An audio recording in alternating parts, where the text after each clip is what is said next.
leaders of that crew, and then we have ProBeans, who has been shaking things up every tournament he goes to. Ike versus Toon Link. I think Toon Link has a big advantage in throwing out projectiles, but if ProBeans can get off one solid combo, he's going to be able to keep up the percent with no problem at all. So if 3XA can keep him out, I feel like he'll do all right. But I think these players, when it comes down to skill, very evenly matched. Yeah, definitely. Oh. Ooh.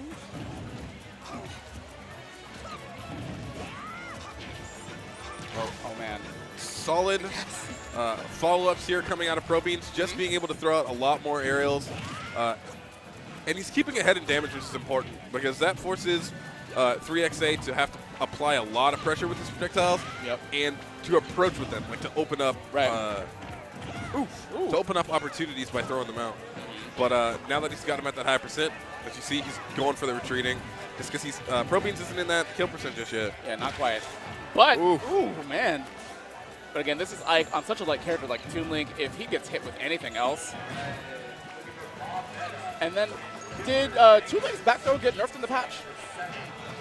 I don't believe it did, but I didn't actually look at all of the individual things in the patch. A lot of information in there. There's a lot of info there. So if anybody in the chat knows if Toon Link is no longer part of back throw, boys, let us know. His back throw is still very strong, though. Yes. Can still be utilized as a kill move.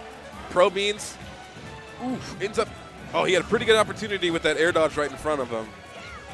Ends up dropping it, though. He needs one opening. But right now, he's taking a lot of percent. Just getting hit by these projectiles. Power shielding is extremely important. Right. And I feel like it needs to be utilized when you have matchups to face like Toon Link.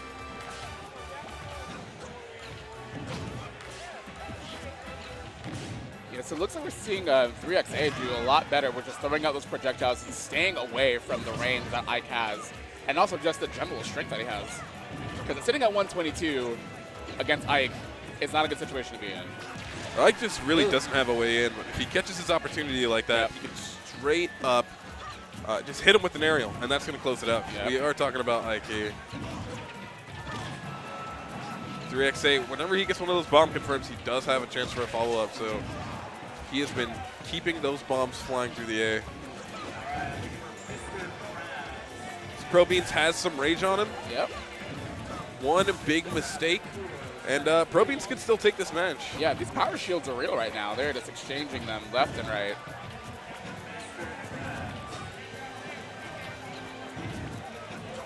Just throwing out those projectiles again, making a wall so that ProBeans can't approach, and that back throw is not quite going to do it. ProBeans makes it back onto the stage, but he's still not finding a way in just yet. Like, whenever he does, he's able to get in maybe one or two hits, but it takes quite a bit. He's not getting his follow-ups either. Up throw. Nice throw there. But 3XA is really, really strong on defense, really well-placed air dodges, and ProBeans is not catching on to these patterns. Not at all. Oh, that's going to close it out for game one. Really solid up air.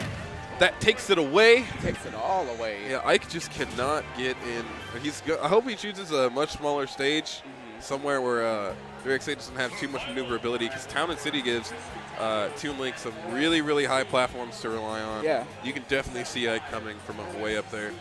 It's generally just a really big stage, so I feel like with that much space for Toon Link to kind of just manipulate and play around with, that match at that particular stage seems to be in Toon Link's favor. I could definitely see that. All right, going to Smashville. Slightly smaller.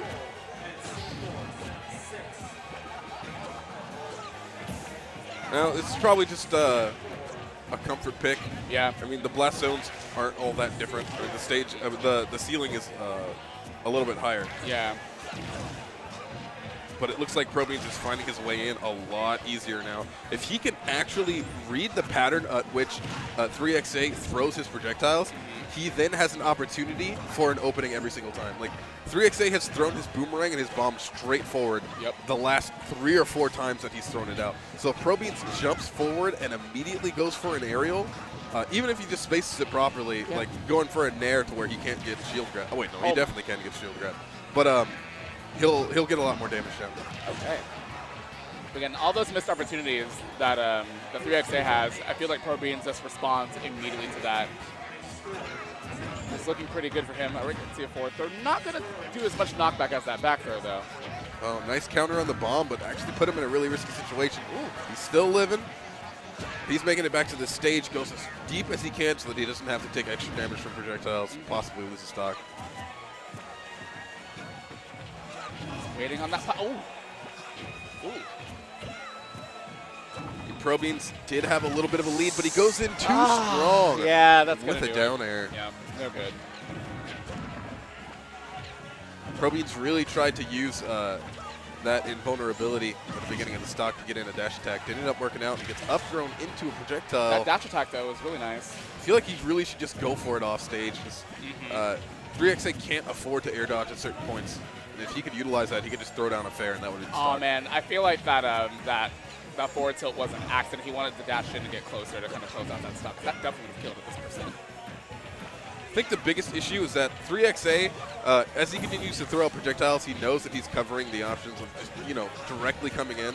But if Stark can, if ProBeans can get some grabs, especially since 3XA likes to hang near the ledge of the stage, he can push 3XA off stage, and then he has a lot more opportunity to get follow-ups, even just a straight gimp. Yeah. Good thing that ProBeans closed out that stock. Even though he's at 69%, it's Ike, and just a couple of hits, the match can be evened up. So if he's able to kind of get in those opportunities to punish, I think he'll be able to close that gap a little bit to where they look kind of in more of an equal position. ProBeans has a decent opportunity, but keeps getting up thrown. Didn't end up hitting the bomb that time, though. Saves him a little bit of percent. He's not taking too much just yet. Nice there we shield go. grab. I like it. There you go. Reading the air dodge into the ground for the follow-up. Unfortunately, Ike has that really good vertical recovery, so he's able to get back on stage. He barely missed that dare as well. Yeah. Great jab. Okay, what is he going to do here now? And whenever I see 3XA go for his second jump, because he goes for the tether rather than the FB, I feel like ProBeans still has a really good opportunity knowing that he's going to go for that double jump. Ooh. But side B is going to bring him back on stage.